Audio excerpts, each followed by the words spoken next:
Hey, my fellow floaters. Welcome back to The Afterwards, the podcast where we talk about life, loss, and all of the messy stuff in between. I'm your host, Maile Navarro, here to remind you that personal growth isn't always graceful or easy. It's just about finding your flow while we trip through the cosmos. Because nothing really says growth like stumbling face first into enlightenment. Either way, I am glad you're here. I love eating cookies and worms. Today, though, I'm not alone.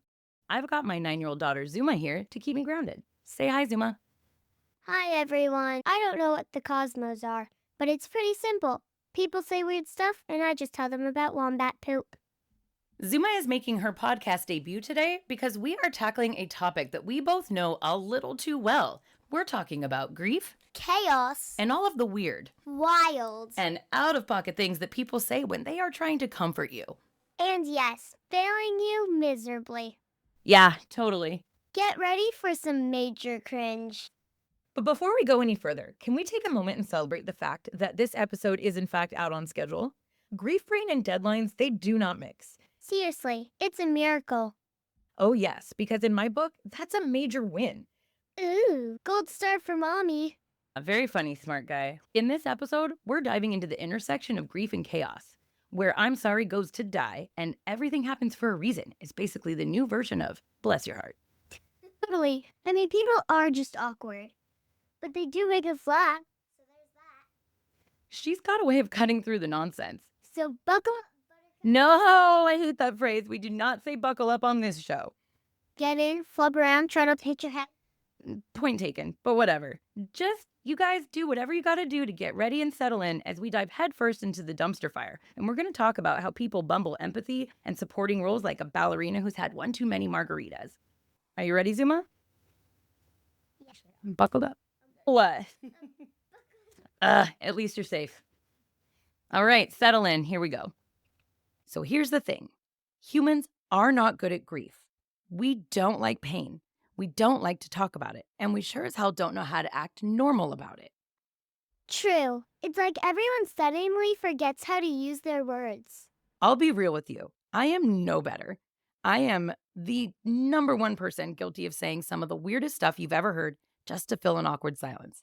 My brain goes, oh my God, it's quiet. Say anything, Maile, anything at all. And I do. And what comes out? Absolute trash. Mom, remember that time at Great-Grandma's funeral when you started talking about wombat poop? Oh God, Zuma, did you have to bring that up? That's a real fact, you know. No joke. I actually said it at a funeral. Not at Kingston's funeral, thank God, but at a funeral nonetheless. You're a disaster, but it's okay. That's why we love you. Let's get into today's topic, shall we? Grief doesn't just break your heart. It also breaks your brain. Honestly, it's kind of fascinating why we do this. Why we panic in the face of someone else's pain. Why the words, I'm so sorry, somehow turn into something as dumb as, at least he's in a better place. As if that's really going to help. What's so good about that place that he needed to leave this place?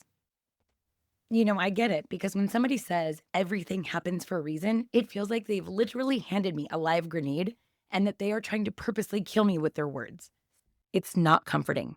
It hurts worse. What reason could possibly make sense to a mother whose child has fought every day of his short little life only to lose a brutal battle with brain cancer? Go ahead. I'll wait. It's about as smart as Lloyd Christmas licking a frozen pole and shouting, I've got a brilliant idea. Spoiler alert, it's not, and neither is this reasoning. I vote to retire this one, can we? So why do people say the dumbest shit after somebody dies? Why do people say the dumbest shit when someone dies? And is there any hope for us? I hope so, because some of the things people have said to me, oof. Let's dig in. The answer lies in the brain, specifically 2 parts. Mirror neurons and something called, the amygdala? Amygdala? The amygdala. There, nailed it. It's hard to pronounce without sounding like I'm personally malfunctioning, but first, stick with me. It's an important piece. Mirror neurons are your brain's empathy engines. They're why you physically cringe when somebody else stubs their toe or you feel like you're about to cry during a sad movie, even if you're a soulless monster most of the time. Those little neurons are like emotional Wi-Fi. They connect us to each other's feelings whether you like it or not. Okay, so we're all just walking around with emotional Wi-Fi? There's a catch. That explains a lot. When grief enters the chat, those neurons can go rogue. Instead of helping us show compassion, they actually make us hyper aware of our own discomfort, turning us into bumbling, awkward shit shows. Bumbling awkward. That's perfect. Enter the amygdala, the brain's almond shaped emotional security guard. Now, this little guy does not discriminate. It doesn't care if the threat is a grizzly bear charging at you or just me ugly crying on the couch. To your brain, both are equally bad. Your alarm system just starts screaming, alert, uncomfortable, fix it, send for help. So basically, people are saying dumb stuff because they're panicking. It's kind of like that scene from Inside Out, right? If you remember when the emotions are all panicking because Riley's sadness was just too much, the brain's like, we've got to do something, stat. And suddenly all of the emotions are freaking out all at once. Except it's just your feelings. It's not a runaway bus. That's your amygdala at work. And that's how we get classics like, at least you still have Zuma and Jaden. You've got to be strong for them. I can't stand that one. Or my personal favorite, I totally feel your pain. My guinea pig died from cancer last year. Ew, that's rough. I'm sure that's exactly the same. Well, first of all, I don't like when people say, oh, you're doing so well, you're okay. Like, no, I'm not okay. I'm really not. I'm just trying to get through the day. I'm really not okay. She's got a way of cutting through the nonsense. It's like your amygdala throws a dart at the wall of bad ideas and it lands on, say something stupid that makes everything so much worse. And off it goes. Doodly-doodly-dee. Suddenly, they're comparing your child's death to that of their guinea pigs. It's the emotional equivalent of handing you a tissue soaked in orange juice. Well-intentioned, maybe. Useful? Hell no. Your brain hates discomfort. Seeing someone else's grief, that deep, unfixable grief, it triggers your instincts to make it stop, to fix it, to say something comforting. But only garbage comes out. First of all, I don't like when people say, oh, you're doing so well, you're okay. Like, no, I'm not okay. I'm really not. I'm just trying to get through the day. I'm really not okay. She's got a way of cutting through the nonsense. Let me tell you a story about a time where this played out in real life. Picture this. I'm at Zuma's school and I'm trying to explain to them why 5 months later, why it is that a 9-year-old little girl is still not able to get to school on time after the death of her brother. They're not understanding. And it's like everyone has forgotten that I lost my best friend.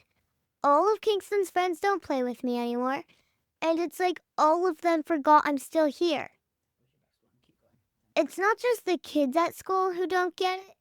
After Kingston died, grown-ups kept telling us stuff that sounded good but didn't really help.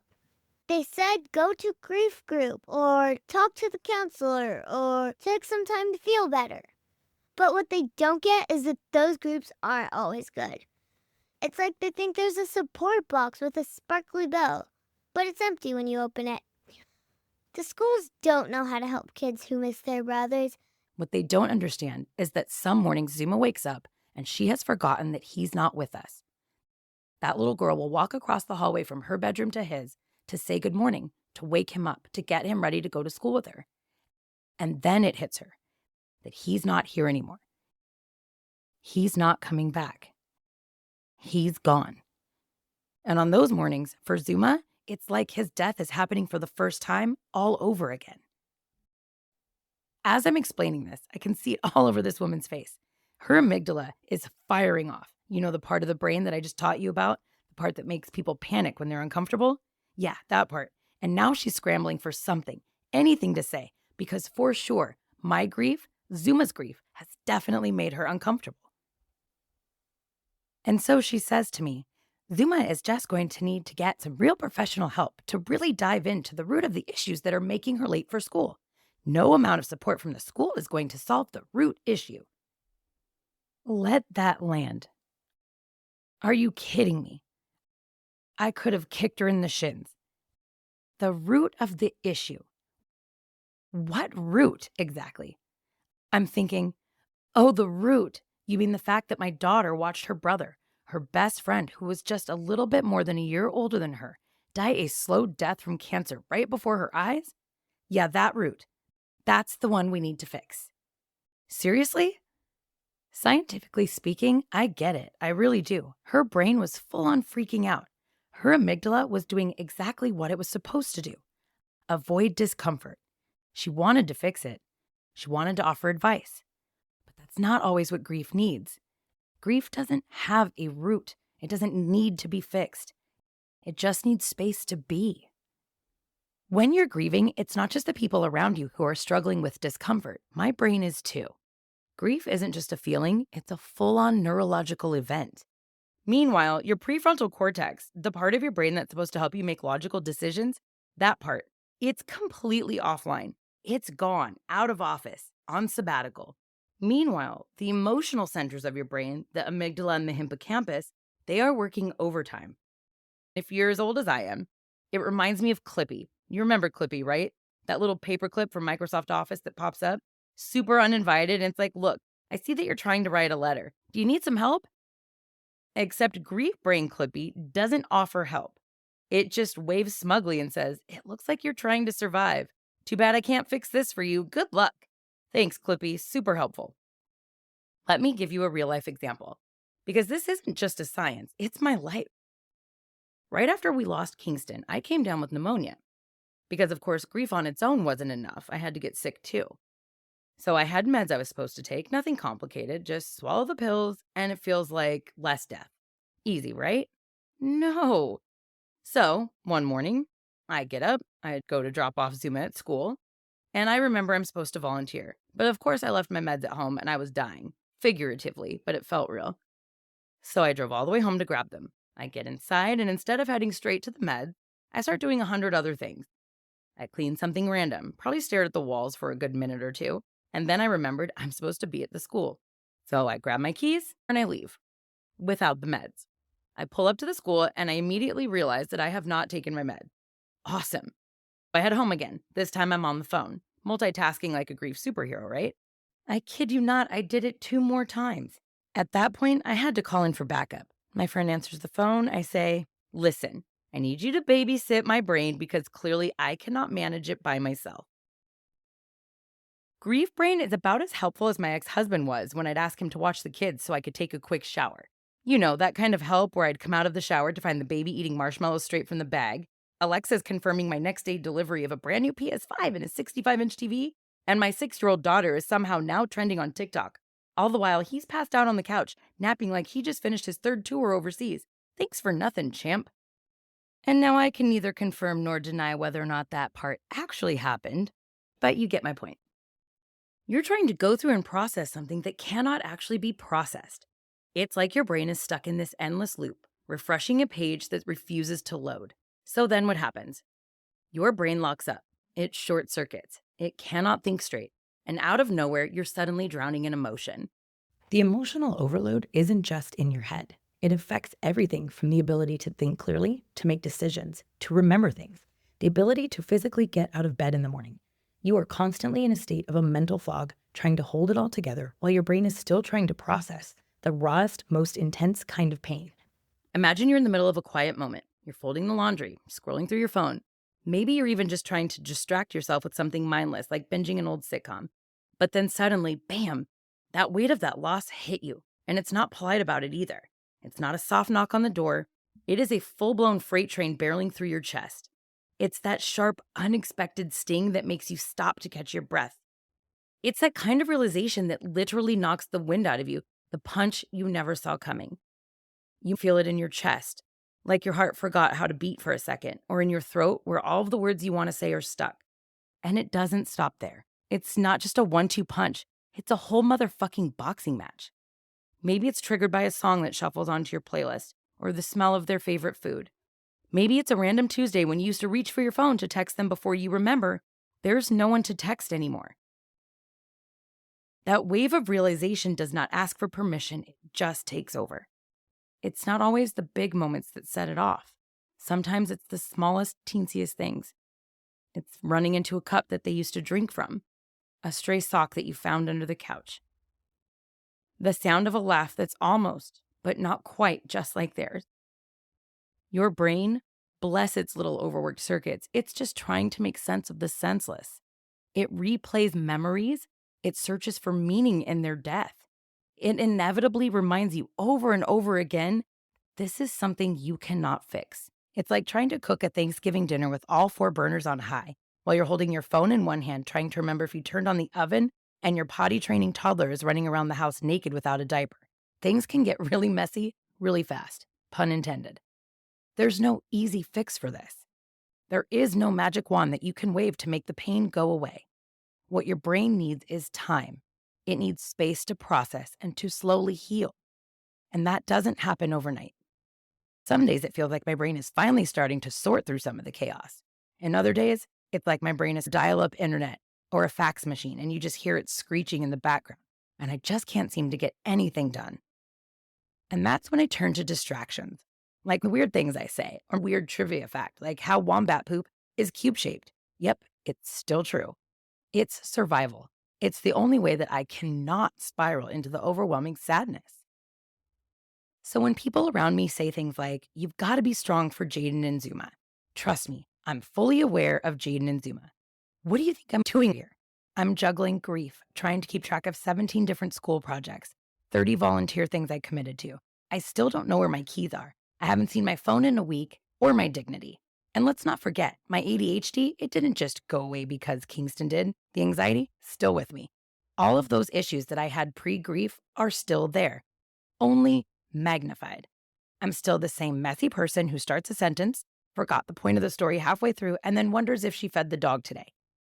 Did I? Who knows? Maybe the dog's starving right now. Or maybe it's living its best life with the refrigerator door wide open because I forgot to close it this morning. I'm just pretending to know what's going on, and the rest of the time, I'll be standing in the bathroom with a spatula, wondering if I was supposed to be cooking, cleaning, or giving the dog a bath. I can hear my car running outside. I'm not even in the car. I'm still in the bathroom. Meanwhile, I left my best friend on speakerphone, and I don't remember calling her. She's been on hold for 14 minutes like an absolute saint, just waiting for me to finish one of the 10 million side quests that I've started since I put her on hold and jumped out of the car to go do God knows what with the spatula in the bathroom. Grief Brain is like playing a video game where all of the quests are random and you have no idea what level you're on. Am I supposed to be cooking dinner? Did I take the dog to the vet? Or did I just teleport to the bathroom holding a spatula for no reason at all? Who fucking knows? Shout out to the bestie for sticking it out on speakerphone like a patron saint of patience while I play my real life game of Where's Waldo, except Waldo is actually my dignity and it's long gone. Congratulations, you've made it to the part of the podcast where we dive into empathy, the good, the bad, and the truly cringe-worthy. What does empathy actually look like when someone's grieving?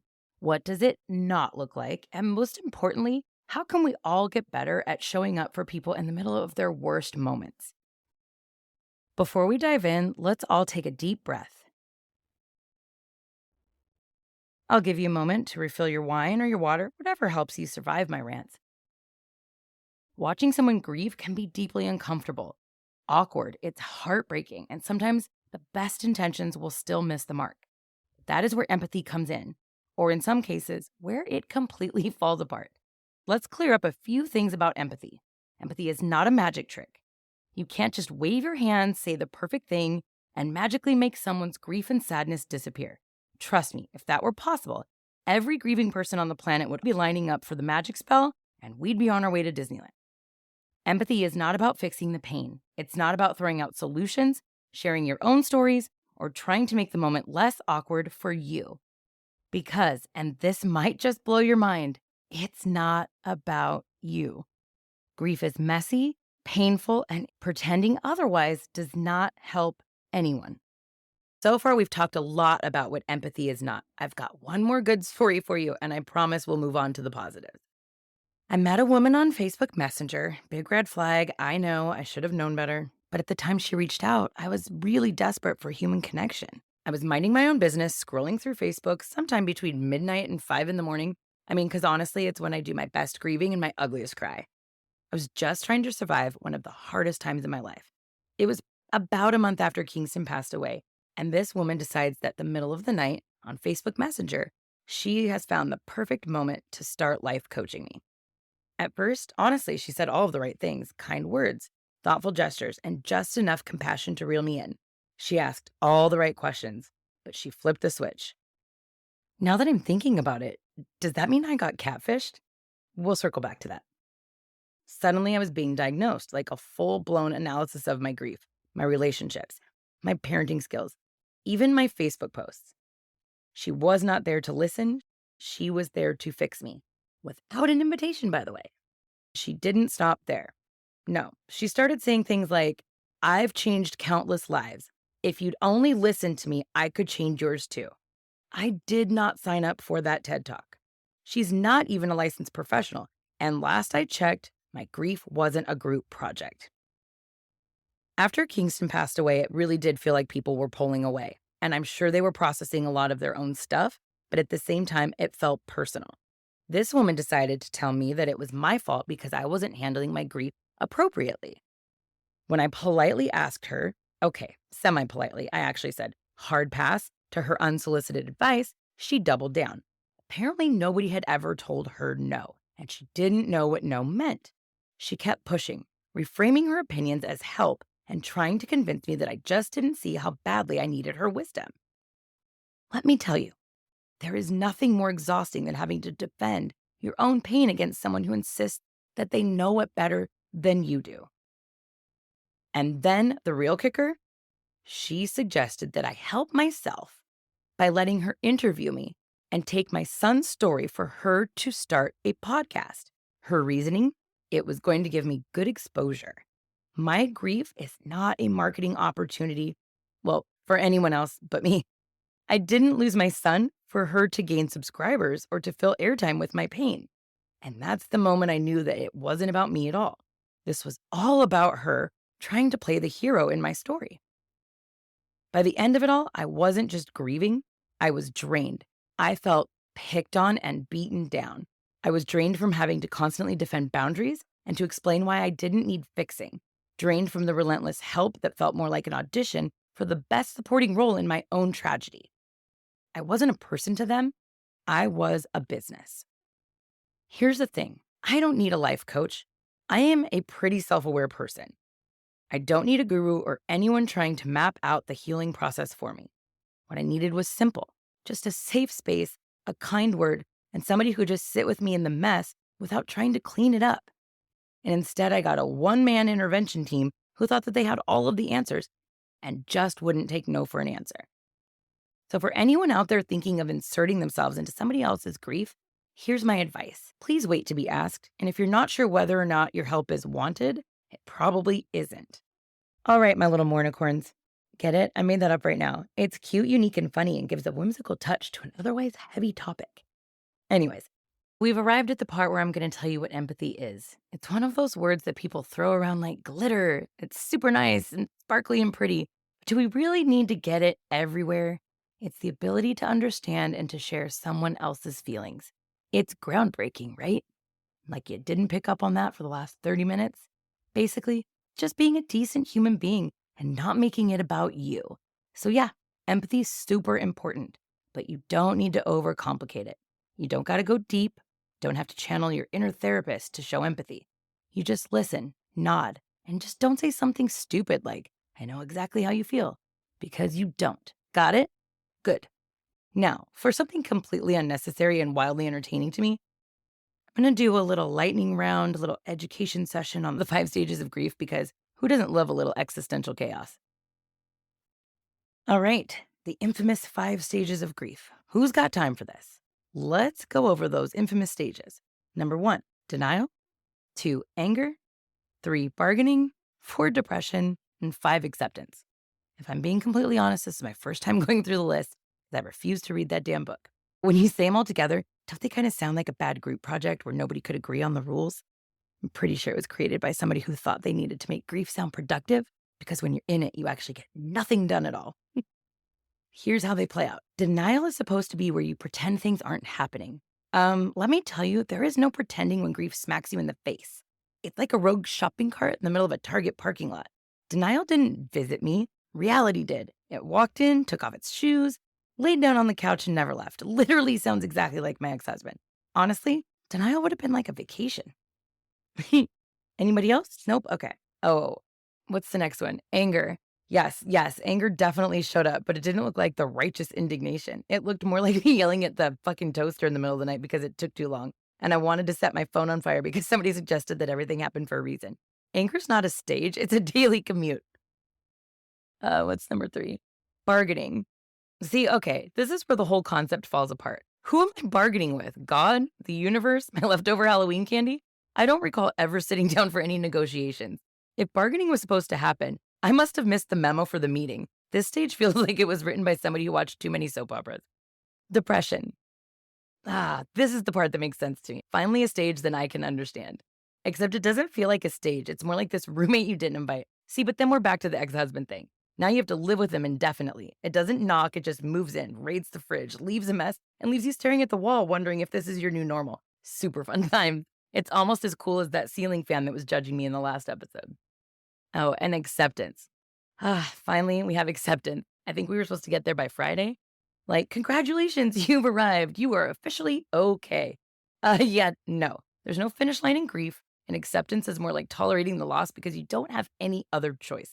It's not closure, it's survival. And it's definitely not tied up with any cute little bows, and there's not a hot delivery guy dropping it off on the door. So, what's the deal here? Grief isn't a 5-step program, people. It's a mess. You're crying one minute, you're laughing at a dumb meme the next minute, and then you're irrationally angry when the grocery store is out of your favorite ice cream. The stages of grief might work in a textbook, but can somebody please tell me who's made them work in real life? To me, they're just labels for feelings that show up whenever they want, however they want, and sometimes forget to leave. So forget the stages, grieve how you grieve, cry, laugh, yell at the sky, punch the toaster. For me, it was a peanut butter and jelly sandwich. There's no right way to do this, and there's definitely no wrong way to grieve either. So don't let anyone tell you otherwise. All right, Mornicorns or fellow floaters, whichever one suits you better, let's bring this one in for a landing. If there's one thing I've learned through all of this, it's that I can describe grief as messy at least 1,000 times in less than 30 minutes. Grief is a shit show. Messy, unpredictable, and often shows up uninvited. The science might try to map it out, but the truth is, grief doesn't care about your timelines or your charts, and that's okay. Empathy? Now that one's easy. Just show up. You don't need a script. You don't need to fix anything. You definitely don't need to start a podcast about somebody else's pain. Sometimes the most powerful thing you can do is just sit with someone in the dark and remind them they're not alone. Thank you for being here with me, for listening to me, and for letting me share this chaotic, healing, and sometimes hilariously awkward journey with you. Until next time, stay weird, stay kind, and maybe don't try to reinvent grief. You are doing just fine.